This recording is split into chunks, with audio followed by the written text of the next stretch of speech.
पितृपक्ष में विधि विधान से पितृ संबंधित कार्य करने से पितरों का आशीर्वाद प्राप्त होता है और पितरों को मोक्ष की प्राप्ति होती है। पितृपक्ष में पितरों की आत्मा की शांति के लिए श्राद्ध, तर्पण और पिंडदान किया जाता है। पितृपक्ष को श्राद्ध पक्ष भी कहा जाता है।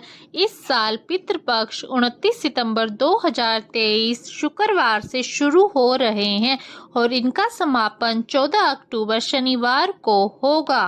पितृपक्ष में श्राद्ध की तिथियां इस प्रकार से हैं।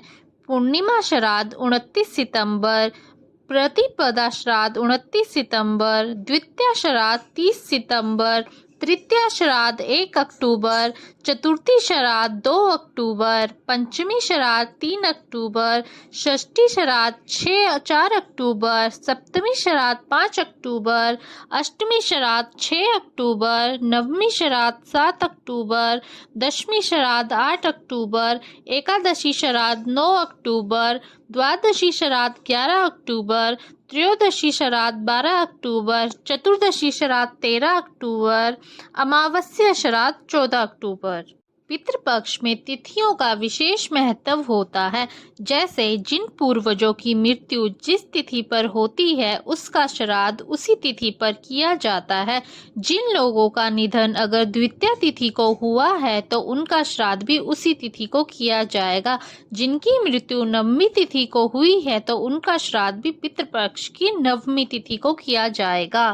पितरों का श्राद्ध करते हुए ब्राह्मणों को भोजन करवाने से पूर्वज प्रसन्न होकर आशीर्वाद देते हैं। किसी सुयोग्य विद्वान ब्राह्मण के जरिए ही श्राद्ध कर्म करवाना चाहिए। श्राद्ध कर्म में पूरी श्रद्धा से ब्राह्मणों को तो दान दिया ही जाता है, साथ ही यदि किसी गरीब जरूरतमंद की सहायता भी आप कर सके तो आप बहुत पुण्य मिलेगा। इसके साथ साथ गायें, कुत्ते, कौवे आदि पशु पक्षियों के लिए भी भोजन का एक अंश जरूर डालना चाहिए।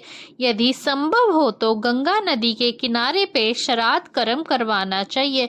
यदि यह संभव ना हो तो घर पर भी इसे किया जा सकता है। जिस दिन श्राद्ध हो उस दिन ब्राह्मणों को भोजन करवाना चाहिए।